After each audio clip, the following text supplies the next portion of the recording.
Ibu Ika Suhesti. Mana ini ya? Iya, iya Bu. Tadi request ya. Iya Oke. Bu.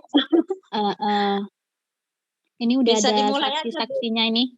Udah banyak. Tadi kan kita Ya cuma udah. berdua ya Bu, jadi belum ada saksinya. Iya. Sekarang udah ada Pak Yudi, ada Pak Mikael, ini udah rame. Monggo Bu, bisa dipresentasikan sekarang ya tugasnya. Assalamualaikum warahmatullahi wabarakatuh. Nama saya Ika Suhesti. Mungkin saya hanya bisa menerangkan sedikit tentang ilmu adab dalam membaca Al-Quran dengan diawali membersihkan diri atau berwudu lebih dahulu, membacanya dengan jelas di tempat yang bersih, menghadap kiblat dan membaca tawadhu terlebih dahulu dan bacanya dengan tartil. Selanjutnya, saya akan menerangkan ilmu tajwid, yaitu suatu makna, melakukan suatu dengan elok dan indah atau jelas, mengeluarkan huruf di tempatnya dengan memberikan sifat yang dimilikinya. Selanjutnya, ilmu aswadin nuzul, yaitu ayat yang jelas, maknanya, sedangkan tasabihat, ayat yang telah berdiri sendiri dan memerlukan keterangan tertentu. Musabbih adalah sebagai lawan kata dari muhkam, yaitu Al-Quran yang mengandung kesamaran dan kelikan dalam memahaminya. Terima kasih. Mungkin hanya itu yang bisa saya sampaikan. Karena mungkin hanya sebatas itu saja kemampuan saya. Wassalamualaikum warahmatullahi wabarakatuh. Waalaikumsalam warahmatullahi wabarakatuh. Oke, dari mahasiswa ada yang mau menanggapi? Menambahkan atau bertanya atau sebagainya ini? Ayo Pak Yudi, Mas Yudi, ada tanggapan buat Ibu Ika Suhesti? Mas Mikel. Enggak ya? Suka banget lempar ya gitu. Enggak, kalau pembahasannya ya Ibu, jadi ya enggak apa-apa tadi membahas tentang adab ya.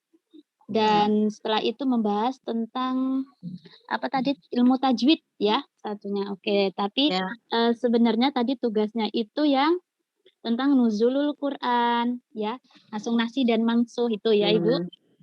Cuman kan enggak apa-apa. Ya. Oke. Mungkin tadi kurang fokus saja Ibunya ya. Tapi itu juga tambahan buat mahasiswa semuanya ya tentang adab-adab ketika membaca Al-Quran seperti itu ya. Makasih juga Ibu Suhesti telah menambahkan materi seperti itu. Oke. Kalau nggak ada yang ditanya ini kita selanjutnya. Terima kasih Ibu Ika Suhesti ya. Ibu Linawati. Ibu Linawati.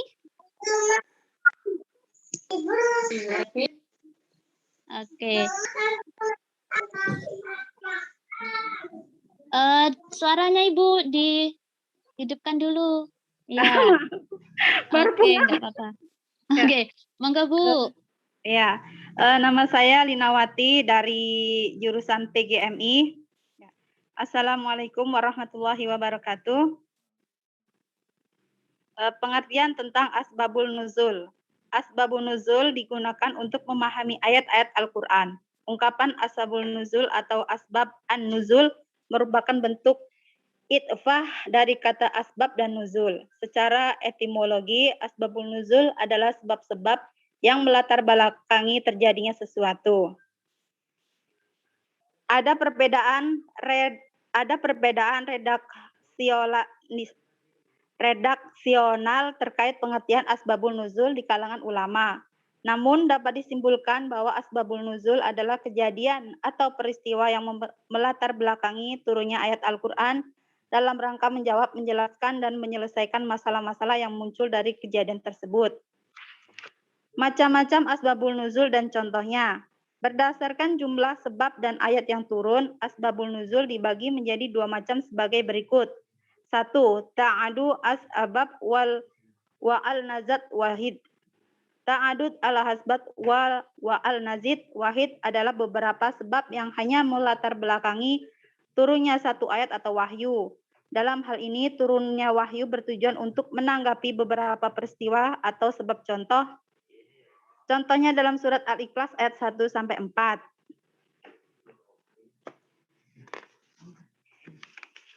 Yang kedua adalah ta'adud an-nazil wa asbab wahid.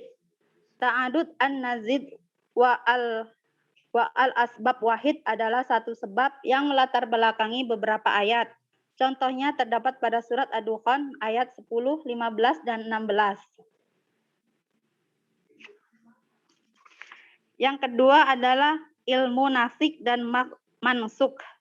Nas secara bahasa artinya menghilangkan, menghapuskan, memindahkan, menulis. Adapun secara istilah, maka dari dua macam pertama, nas menurut istilah para ulama, usul fikih mutakharin, mereka memiliki ta'arif yang berbeda-beda.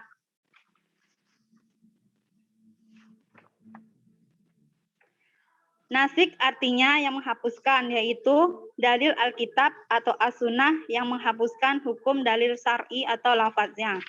Pada hakikatnya, nasik yang menghapuskan ada Allah Azza wa Jalla. Mansuk artinya yang dihapuskan, yaitu hukum dalil syar'i atau lafaznya yang dihapuskan.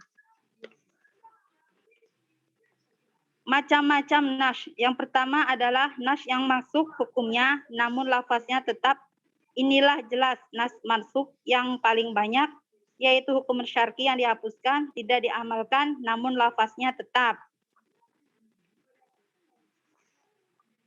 Pengertian ilmu maki dan madani. Sesuai dengan namanya, kata maki berarti golongan Mekah dan Madinah adalah golongan Madinah.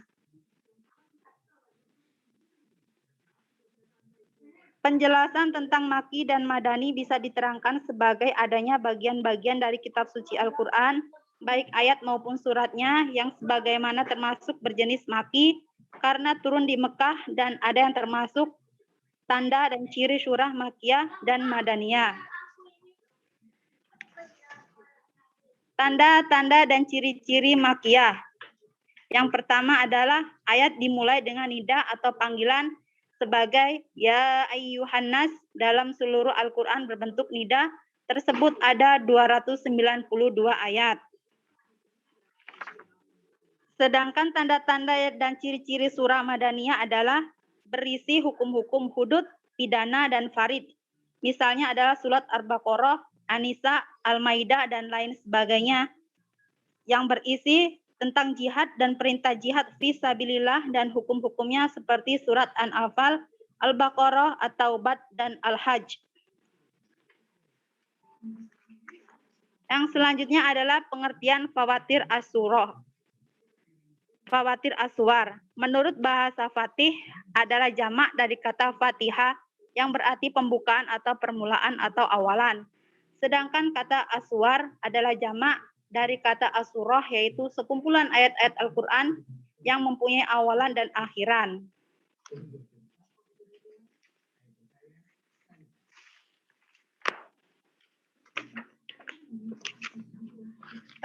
Yang selanjutnya adalah pengertian muhkam dan mutasyabih. Kata muhkam berasal dari kata ihkam yang secara bahasa berarti kekukuhan, kesempurnaan, keseksamaan, dan pencegahan. Namun semua pengertian ini pada dasarnya kembali kepada Maha Pencegah.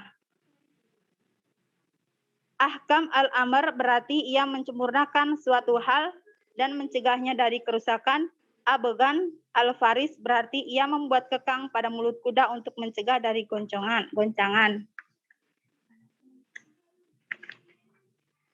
Kata mutasyabih berasal dari kata tashbabub yang secara bahasa berarti keserupaan dan kesamaan yang biasanya membawa kepada kesamaran antara dua hal.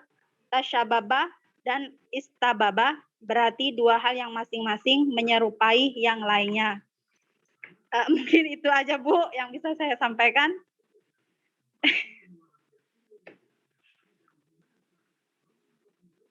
Ya, wassalamualaikum warahmatullahi wabarakatuh. Waalaikumsalam warahmatullahi wabarakatuh. Oke, terima kasih Bu Linawati ya presentasinya. Oke, dari mahasiswa gimana Bapak Mikael? Alhamdulillah jelas Bu, tadi sudah saya Jelas. perhatikan. Alhamdulillah. Cukup, oke. Berarti selanjutnya Bapak David. Di sini ada Bapak David Haryadi nih. Ada orangnya Bu. Tadi barusan chatting. Iya, David. ada. David, tunjukkan pesonamu. Monggo mana ini? Oke, Ya, ini Bu. Masya Allah. Monggo Mas David, sudah siap? Ya. Sudah. Oke. Assalamualaikum warahmatullahi wabarakatuh. Waalaikumsalam warahmatullahi wabarakatuh. Perkenalkan, nama saya David Haryadi, Prodi PAI. Ya, langsung saja Bu ya. Pengertian asbabun nuzul. Asbabun nuzul digunakan untuk memahami ayat-ayat Al-Quran. Ungkapan asbabun nuzul atau asbab an-nuzul merupakan bentuk ikdafa dari kata asbab dan nuzul. Cara etimologi asbabun nuzul adalah sebab-sebab yang melatar belakangi terjadinya sesuatu. Pan Suwaidi dalam jurnal Al-Mufidah, jurnal ilmu-ilmu keislaman menjelaskan, meskipun segala fenomena yang melatar belakangi terjadinya sesuatu disebut asbabun nuzul, namun dalam pemakaiannya ungkapan asbabun nuzul khusus digunakan untuk menyatakan sebab-sebab yang melatar belakangi turunnya Al-Quran. Seperti halnya asbab al-wurud yang secara khusus digunakan untuk mengetahui sebab terjadinya hadis. Fungsi asbabun nuzul bisa membantu kita untuk memahami ayat-ayat Al-Quran. Selain itu bisa juga menghilangkan keraguan tentangnya. Bisa mengetahui hikmah rahasia yang ada di dalam persyaratan hukum pada suatu ayat yang berada di dalam Al-Quran. Bagi orang mukmin dan bukan mukmin, asbabun nuzul sangat bermanfaat. Adapun manfaat untuk orang mukmin bisa semakin kuat keimanannya dan jelas baginya mengenai hikmah yang disyariatkan dari suatu hukum oleh Allah Subhanahu wa taala. Sementara itu, untuk yang bukan mukmin, dengan mengetahui melalui hal ini mereka bisa mengetahui syariat Islam. Sesungguhnya mendatangkan manfaat dan menolak yang namanya kemudaratan bagi setiap pemeluknya. Dengan mengetahui asbabun nuzul, kita juga bisa menentukan hukum dengan sebab, mengetahui kelompok atau orang yang menjadi kasus dari turunnya ayat, dan memberikan ketegasan jika ada keraguan-raguan. Sebab bila kita tidak tahu tentang sebab turunnya Al-Quran, maka kemungkinan kita bisa menafsirkan ayat yang seharusnya am atau sebaliknya. Saat seseorang mengetahui asbabun nuzul, maka bisa memudahkan untuk memahami Al-Quran dan menguatkan ingatan pada hukum dari sebuah ayat. Hal ini karena kita mengetahui sebab dan akibatnya kepada siapa ayat tersebut diturunkan dan kapan waktu turunnya ayat tersebut, serta masih banyak lagi yang lainnya. Pengertian ilmu nasik dan mansukh. Nasik artinya yang menghapuskan, yaitu dalil Alkitab atau As-Sunnah, yang menghapuskan hukum dalil syar'i atau lafaznya. Pada hakikatnya nasik yang menghapuskan adalah Allah Azza wa Jalla. Mansukh artinya yang dihapuskan, yaitu hukum dalil syar'i atau lafaznya yang dihapuskan. Ilmu maki dan madani. Sesuai dengan namanya, kata maki berarti golongan Mekah dan madani adalah golongan Madinah. Al-Quran turun kepada Nabi Muhammad SAW secara berangsur-angsur dalam jangka waktu lebih kurang 23 tahun. Sebagian dari ayat Al-Quran ada yang diturunkan di kota Mekah dan ada yang diturunkan di kota Madinah. Ada yang turun pada waktu musim panas dan ada yang turun pada waktu musim dingin. Ada yang turun ketika dalam perjalanan dan ada yang turun pada waktu malam hari maupun siang hari. Kondisi ini mengunggah perhatian ulama dan ahli tafsir untuk melakukan penelitian lebih jauh terhadap Al-Quran, terutama berkaitan dengan tempat turunnya ayat tersebut, sehingga memunculkan suatu ilmu baru terhadap Al-Quran agar mendapatkan pemahaman yang utuh dalam memahami dan menafsirkan ayat-ayat Al-Quran, yakni ilmu Makki dan Madinah. Contoh surat Makkiyah, Al-Ikhlas, Al-Kafirun, Al-Lahab, Atin, At-Tariq. Contoh surat Madaniyah, An-Nas, Al-Falaq, An-Nasr, Al-Zalzalah, Al-Bayyinah. Perbedaan Makki dan Madani, umumnya surah yang tergolong Makkiyah ini adalah pendek-pendek, misalnya surat An-Nas, surat Al-Ikhlas, surah Al-Falaq. Selain itu biasanya surah Makkiyah diawali dengan kalimat Ya Ayuhan Nas dan umumnya berhubungan dengan persoalan akidah. Fawaid As-Suwair adalah ilmu Al-Quran yang membicarakan kalimat-kalimat pembuka suatu surat. Ilmu ini cenderung mempelajari arti tafsir dan kalimat-kalimat tersebut. Kedudukan Fatihus Suwar merupakan salah satu realitas keistimewaan misterius yang terdapat di dalam Al-Quran. Adapun beberapa manfaat Fawaidus Suwar. Satu, sebagai tanda peringatan dan dapat memberikan perhatian baik bagi Nabi maupun umatnya dan dapat menjadi pedoman bagi kehidupan ini. Dari pengertian di atas dapat disimpulkan bahwa muhkam adalah ayat-ayat yang maknanya sudah jelas, tidak samar lagi. Adapun mutasyabih adalah ayat-ayat yang maknanya belum jelas, sehingga memerlukan pentakwilan untuk mengetahui maksudnya. Contoh ayat-ayat muktamad dalam surat Al-Baqarah ayat 275 yang artinya dan dirikanlah sholat, tunaikanlah zakat dan rukuklah beserta orang-orang yang rukuk. Dah, Bu, mungkin sampai situ saja presentasi dari saya. Oke, terima kasih Mas David Haryadi ya atas tugasnya. Oke, berarti dari presentasi dari Mas David ya, ada yang perlu ditanyakan dari mahasiswa semuanya? Ada Bu, ada Bu. Oke, siapa nih yang mau bertanya? Ketawa. Monggo Mas Mikael. Buat Mas David kapan nikah?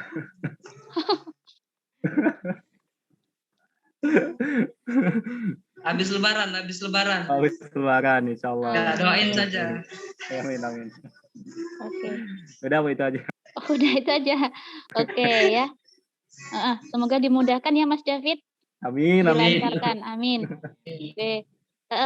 Lanjut kita ke materi selanjutnya ya. Presentasi di sini ada Bapak Muhammad Ishak. Pak Ishak. Bisa tersambung tidak Muhammad Ishak? Pak Muhammad Ishak. Ya, hadir Bu. Oke. Bisa melanjutkan presentasinya Bapak? Sudah siap belum? Baik, boleh. Oke. Monggo kepada Bapak Muhammad Ishak, saya persilahkan ya. Bismillah, Assalamualaikum warahmatullahi wabarakatuh. Ibu dosen yang saya hormati, teman-teman seperjuangan yang semoga semuanya selalu dalam lindungan Allah Subhanahu wa taala. Alhamdulillah pada siang hari ini saya akan mencoba untuk mempresentasikan tugas dari Ibu. Yang pertama akan kita presentasikan tentang asbabun nuzul. Seperti yang sudah kita ketahui bahwasanya Al-Quran adalah kitab suci yang diturunkan oleh Allah melalui malaikat Jibril pada Rasulullah SAW untuk seluruh manusia. Dan dari sekian ayat-ayat yang diturunkan oleh Allah Subhanahu wa taala, ada asbab atau penyebab kenapa sampai ayat-ayat tersebut Allah turunkan. Maka istilah asbabun nuzul ini digunakan untuk memahami ayat-ayat Al-Quran. Biasanya para mufassir, para ahli tafsir untuk memahami satu ayat, beliau-beliau mencari tahu apa sebab dari turunnya ayat tersebut. Jadi ilmu asbabun nuzul ini sangat penting untuk mengetahui tafsiran dari suatu ayat. Kurang lebih seperti itu pengertian dari asbabun nuzul. Kalau dilihat dari segi bahasa, asbabun nuzul ini juga ada dua bersumber dari dua kosakata. Yang pertama asbab, yang kedua nuzul. Jadi asbab itu artinya sebab, kemudian nuzul itu turun. Jadi kalau diistilahkan ya sebab turunnya suatu ayat. Nah, dan Al-Quran itu turunnya ada yang per ayat, ada juga yang per surat. Jadi kurang lebih seperti itulah intinya asbabun nuzul itu adalah sebab dari turunnya ayat atau surah dalam Al-Quran. Dan hikmah selanjutnya adalah hikmah atau fungsi dari adanya asbabun nuzul, ilmu asbabun nuzul ini seperti tadi, selain untuk memudahkan para mufassir untuk memahami suatu ayat, asbabun nuzul juga mempunyai fungsi kita bisa memahami suatu ayat, kemudian kadang ada kejadian-kejadian yang istilahnya berulang, yang dulu mungkin pernah terjadi, kemudian hari ini terjadi kembali, dan itu kita bisa mengambil hikmah dari asbab, mengambil hikmah dari asbabun nuzul itu, seperti itu. Kemudian selanjutnya tentang nasikh dan mansukh. Untuk nasikh dan mansukh, yang pertama, pengertian dari nasikh dan mansukh. Nasikh kalau secara bahasa artinya adalah menghilangkan atau menghapuskan, atau bisa juga diartikan dengan memindahkan atau banyak sebenarnya tafsiran dari nasikh. Namun secara istilah bisa diartikan yang pertama nas, karena di situ kan ada dua, nas dan mansukh. Menurut istilah para ulama,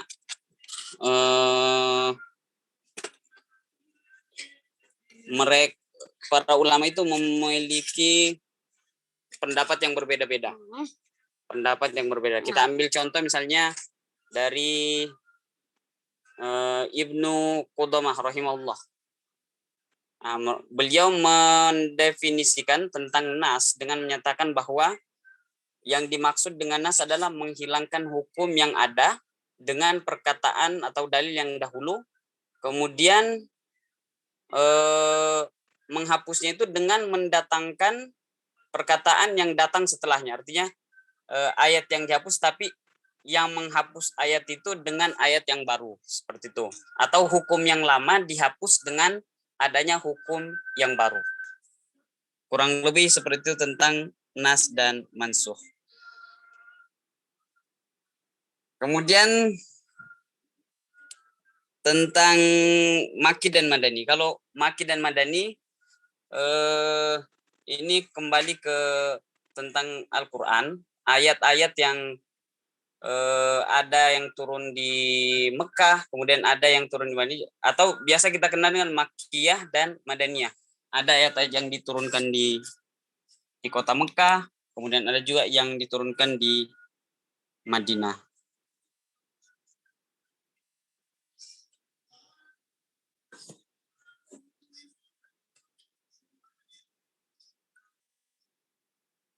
Ada orang enggak?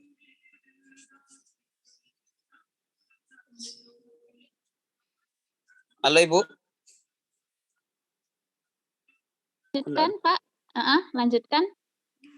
Tadi Makkiyah Madaniyah ya. Selanjutnya. Ya, Bu. Mm-mm. Adapun contoh-contoh ayat yang Makkiyah dan Madaniyah seperti yang sudah disampaikan oleh rekan-rekan tadi, biasanya kalau ayat-ayat Makki dan Madinah, ayat-ayat Makkiyah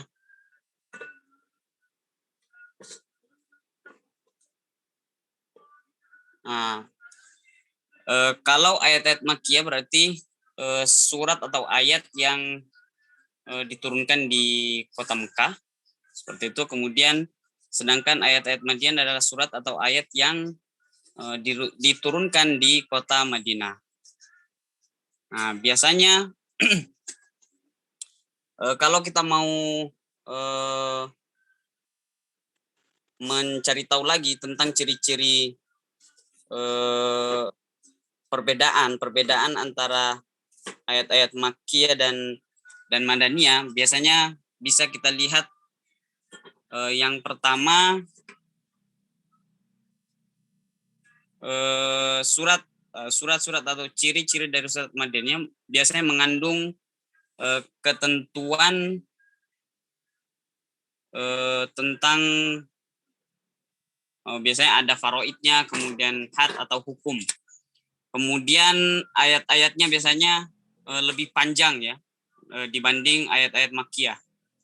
Kemudian selain itu ciri-ciri dari ayat-ayat Madaniyah itu biasanya mengandung sindiran terhadap kaum munafik, kaum orang-orang munafik. Nah, biasanya kandungan ayat seperti itu karena lebih diturunkan ini setelah Rasulullah SAW hijrah ke Madinah. Kemudian biasanya juga ayat-ayat dari Madaniyah itu mayoritas isinya merupakan pembahasan tentang hukum-hukum Islam serta ketentuan-ketentuan yang harus ditaati dan dijalani oleh seluruh umat Islam. Kalau dilihat daftar dari surat Madaniyah dari 114 surah, ada sekitar 20 surah dalam Al-Quran yang tergolong ke Madaniyah, sedangkan sisanya adalah ada tugas ya, lagi ada tugas izin live ya. Halo? Sisanya adalah surah Makkiyah.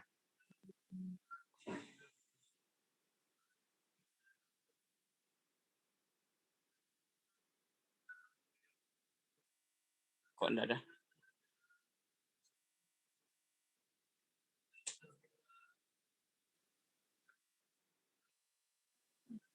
Nah, selanjutnya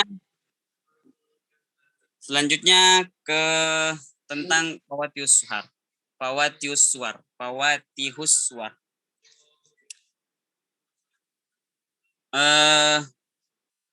Pengertian dari Fawatihus Suwar adalah beberapa pembukaan dari surah-surah Al-Quran atau beberapa macam awalan dari surat-surat dalam Al-Quran.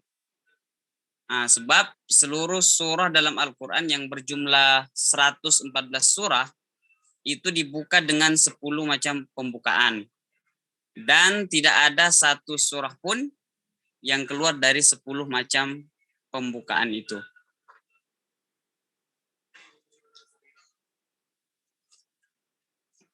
Untuk lebih jelasnya tentang Fawatihus Suwar ini,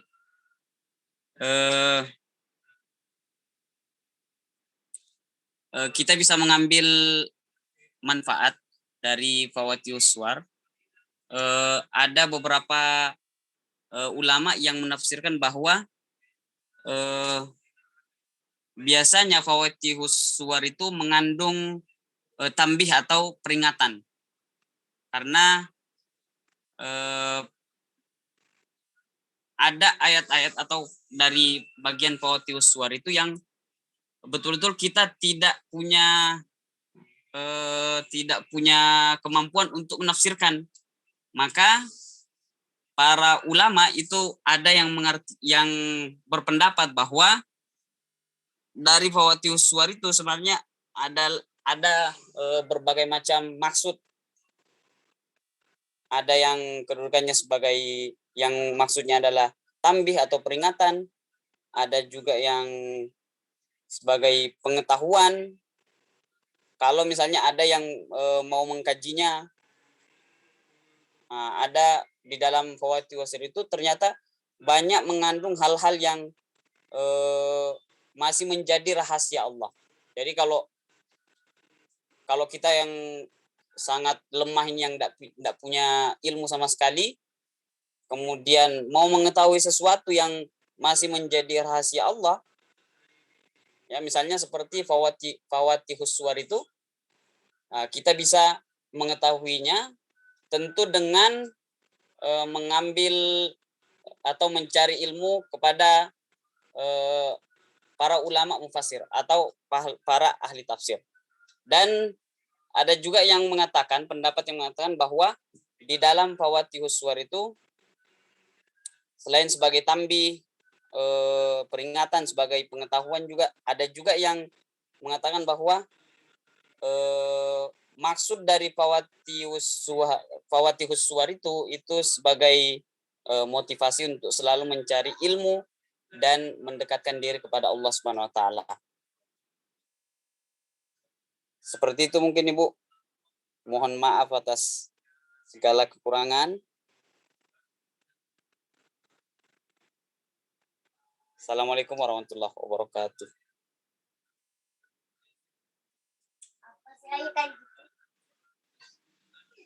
Assalamualaikum warahmatullahi wabarakatuh.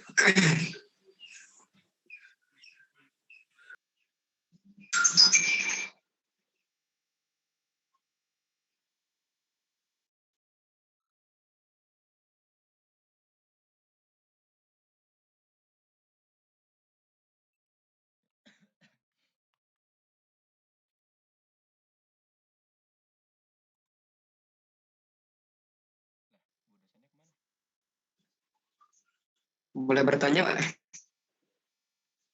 Maaf, Pak Ustadz Ishak, boleh bertanya? Ya, mangga.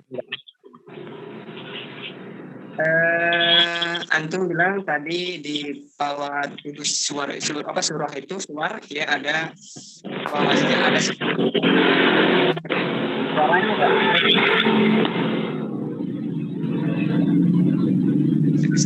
Saya ingin bertanya,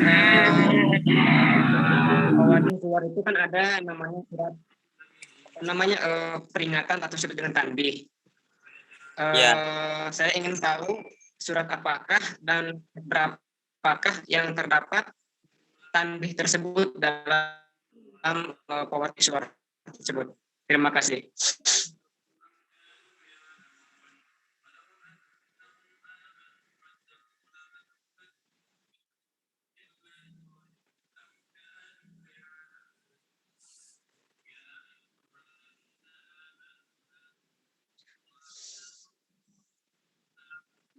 Sinyal. Aduh, sinyal.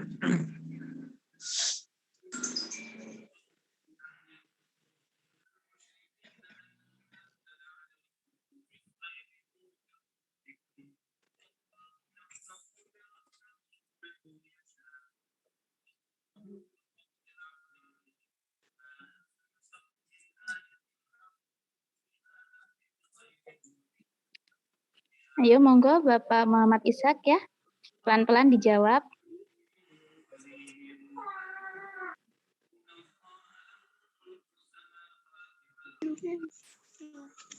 Bu, ini Ibu Ika minta tolong masukin dalam grup ya, Bu ya.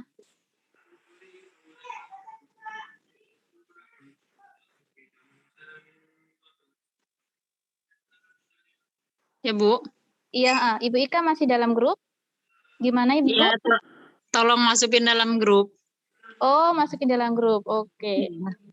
Siapa yang bikin grupnya ya? Coba nanti dicek. Iya.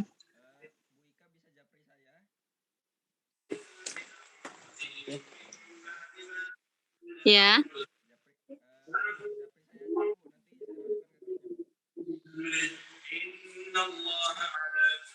Bapak siapa ini ya? Bapak Yudi. Oh iya.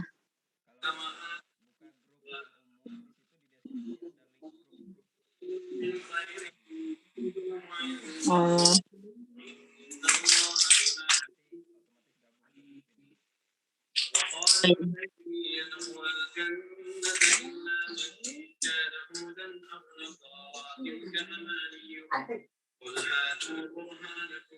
Oke, Bapak Muhammad Ishak masih mencari ya jawabannya?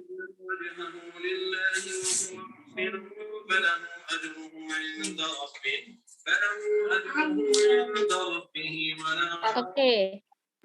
Halo, Ya, bisa diulang pertanyaannya?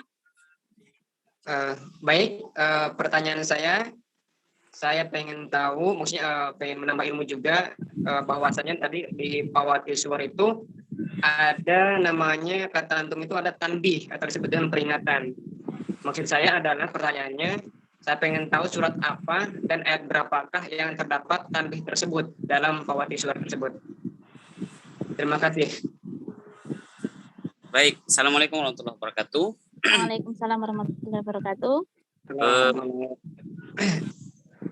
Untuk, mohon maaf untuk pastinya ayat berapa, kemudian dalam surat apa, tentang peringatan yang Fawatihus Suhar yang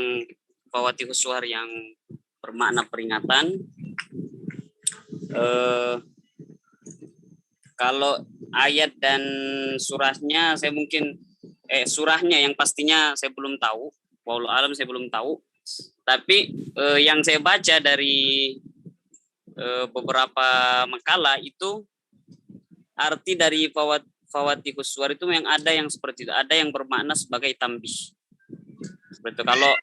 Kalau sampai ditanya misalnya ayat di surat apa yang bermakna tambih itu, saya pribadi belum sampai ke situ, belum mencari sampai ke situ.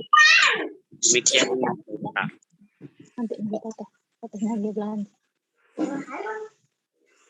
Iya Pak, makasih. Ya, sama-sama. Oke, dari mahasiswa lain ada yang mau menambahkan? Tambih. Peringatan. Bu Seri itu, udah belum Bu Seri itu. Seri. Ya. Ibu apa enggak? Oke. Kalau tidak kita lanjutkan lagi ya, Bapak Ibu. Nanti Pak Masli ya, Pak Masli bisa mencari ya. Dan Pak Muhammad Ishak juga bisa mencari. Ini intinya tambahan pengetahuan juga ya. Iya Bu. Oke, pertanyaannya bagus sekali itu. Iya, bagus sekali ya. Bisa jadi PR kita untuk mencari sebenarnya yang bermakna tambih dan apa itu.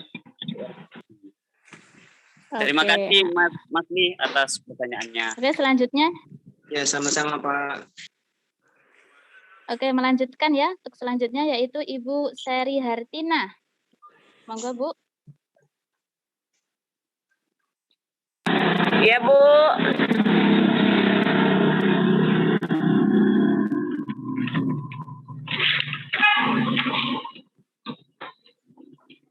Lima-limanya ya, Bu ya.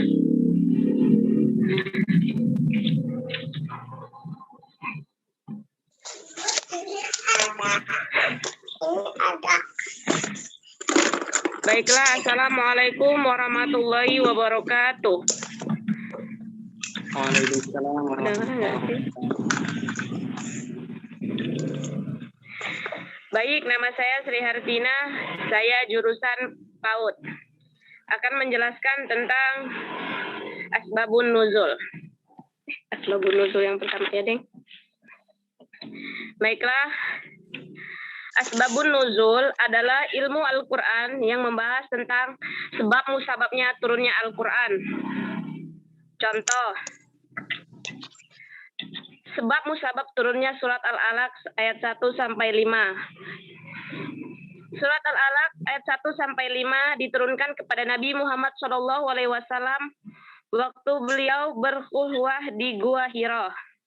Asbabun nuzulnya Karena Rasul takut umatnya nanti tidak bisa membaca dan terjebak di jurang jahiliyah karena mereka menyekutukan Allah Subhanahu wa taala. Yang kedua yaitu ilmu nasih dan mansuh. Ilmu nasih secara bahasa artinya menghilangkan, menghapuskan, memindahkan secara istilah. Para ulama, unsur fikih, mutaakhirin, mansuh yang artinya dihapuskan, yaitu hukum-hukum dalil syar'i atau lafaznya yang dihapuskan.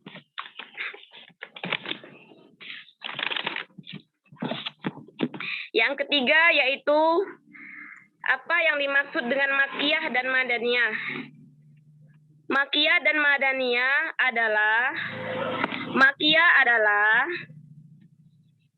ayat-ayat Al-Quran yang diturunkan sebelum Nabi Muhammad SAW hijrah ke Mekah.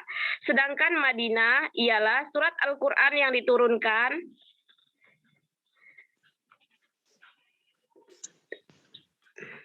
di Mekah. Jadi surat Makiyah adalah surat Al-Quran yang diturunkan di Mekah, dan Madaniyah adalah surat-surat Al-Quran yang diturunkan di Madinah. Contohnya surat Makiyah seperti surat Al-Fatihah. Sedangkan contoh surat dari Madaniyah adalah Al-Baqarah. Selanjutnya yaitu apa yang dimaksud dengan ilmu muwattihus suwar. Ilmu muwattihus suwar adalah beberapa pembukaan dari surat Al-Quran atau beberapa macam dari surat Al-Quran. Contoh, pembuka di beberapa surat ada kalanya dibuka dengan kalimat pujian. Contohnya, Alhamdulillahi Rabbil Alamin. Segala puji bagi Allah, Tuhan semesta alam. Dalam surat Al-Fatihah. Selanjutnya yaitu ilmu muham dan mutasyabih.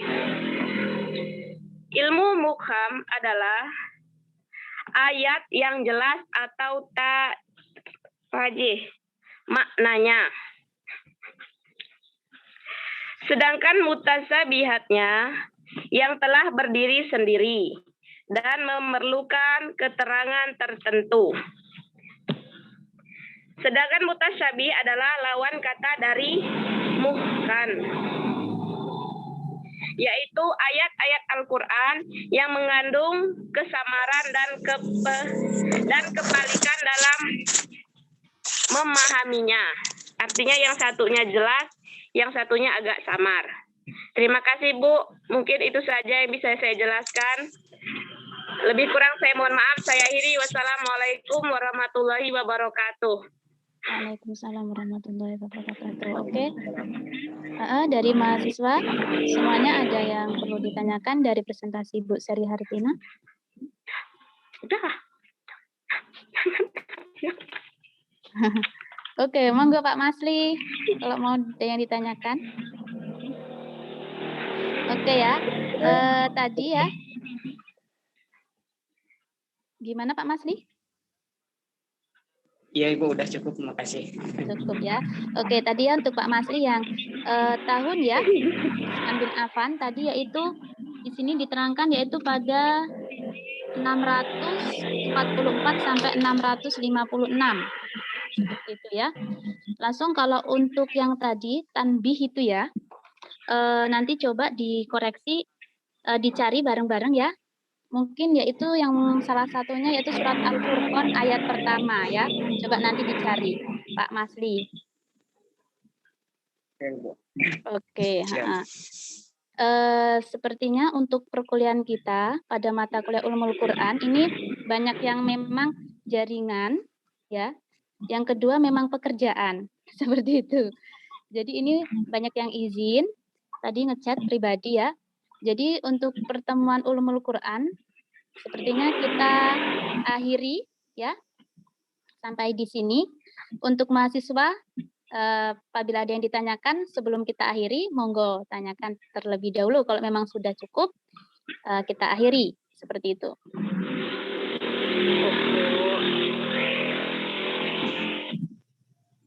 Gimana Bapak Yudi?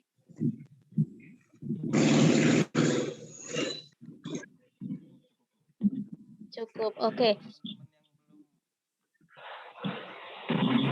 Oke, bila belum presentasi ini kok ditunggu juga kayaknya, nggak tahu ini kapan ini munculnya.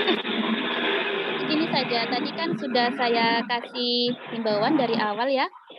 Kalau yang tidak ikut presentasi bisa mengirimkan tugasnya, seperti itu. Oke. Oke. Bisa dipahami ya, nanti saya umumkan di grup, nanti kalau memang kurang jelas bisa di Jepri atau tanyakan di grup, seperti itu. Ya. Oke, karena sepertinya banyak keperluan termasuk saya. Ini ada schedule lain lagi hari ini, jadi mohon maaf, emang cepet-cepet kayaknya dari tadi. Ya, Bu.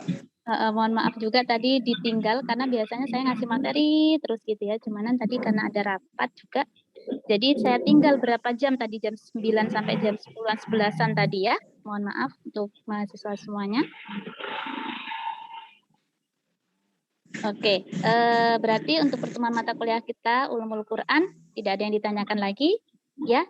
Semoga pertemuan ini membawa keberkahan. Amin Allahumma amin. Tujuan dari presentasi ini mengapa kok diulang-ulang dengan pertanyaan yang sama? Intinya kan manusia itu tak luput ya dari lupa, dari kesalahan seperti itu. Jadi kalau diulang-ulang insya Allah akan hafal seperti itu. Oh ingat, oh kata Bu itu, oh kata ini, oh gitu ya. Jadi diulang-ulang terus seperti itu. Jangan bosen intinya. Karena kadang kita udah diulang-ulang aja udah lupa ya. Iya Bu. Oke, itu pembelajaran kita kali ini ya. Semoga dapat diambil hikmahnya. Oke, pastinya dari awal sampai akhir ini banyak kesalahan dari saya, baik disengaja maupun tidak disengaja ya Bapak Ibu. Saya mohon maaf yang sebesar-besarnya. Nanti bisa kita sambung lewat chat ya. Saya akhiri. Wabillahi taufiq wal hidayah. Assalamualaikum warahmatullahi wabarakatuh. Waalaikumsalam warahmatullahi wabarakatuh. Oke.